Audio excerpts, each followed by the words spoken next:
Il nous faut vivre par la foi.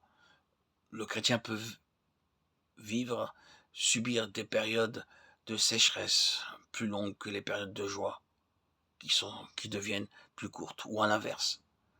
L'intensité de la joie diminue graduellement, tandis que l'intensité de la sécheresse augmente, jusqu'au jour où les deux se rencontrent comme au confluent de deux courants d'eau, de sorte que toutes les distinctions disparaissent.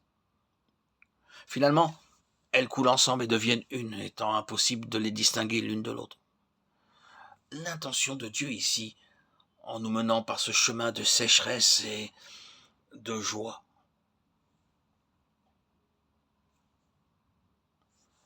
c'est de nous montrer que réellement les deux ne sont pas du tout différents.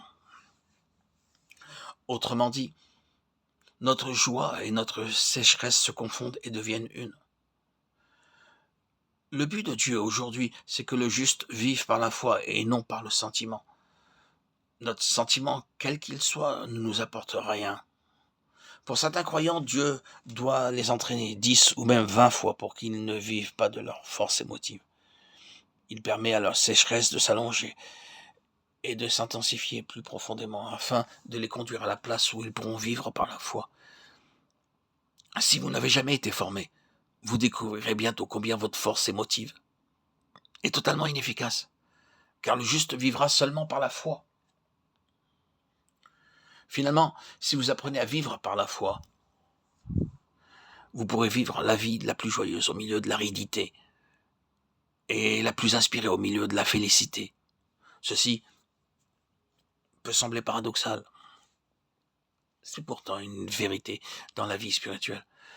Dieu nous mènera à vivre la vie de la foi. Que veut-on dire par vivre par la foi? Cela nous est décrit très clairement dans ces paroles dites à Nebuchadnezzar par les Hébreux, Shadrach, Meshach et Abed-Négo. Voici notre Dieu que nous servons peut nous délivrer de la fournaise ardente, et il nous délivrera de ta main, ô roi.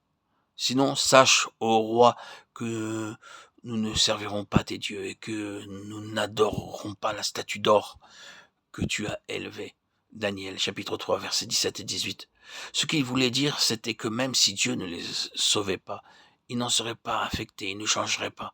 C'est ceci qui signifie vivre par la foi. De nos jours, les chrétiens sont trop fortement inclinés vers une vie de sensation. Si Dieu devait retirer leur sentiment de joie, ils perdraient tout. Dieu ne dit pas de vivre par le sentiment, il dit de vivre par la foi. Après des années d'expérience, vous en arriverez à vous rendre compte que la joie et la sécheresse sont en réalité la même chose.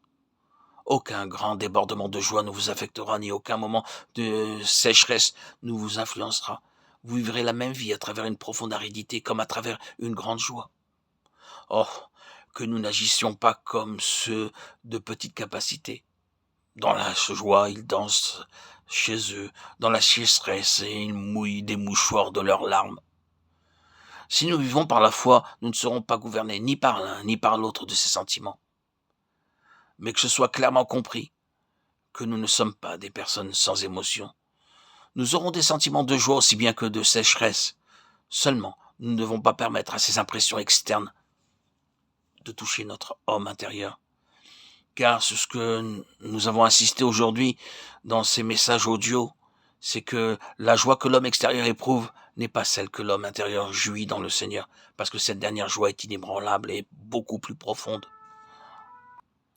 Toutefois, cette joie profonde et inébranlable ne sera pas entièrement expérimentée jusqu'à ce que nous soyons capables de maîtriser complètement cette joie extérieure. Que le Seigneur puisse achever ses intentions en nous, afin que nous vivions par la foi et non par le sentiment.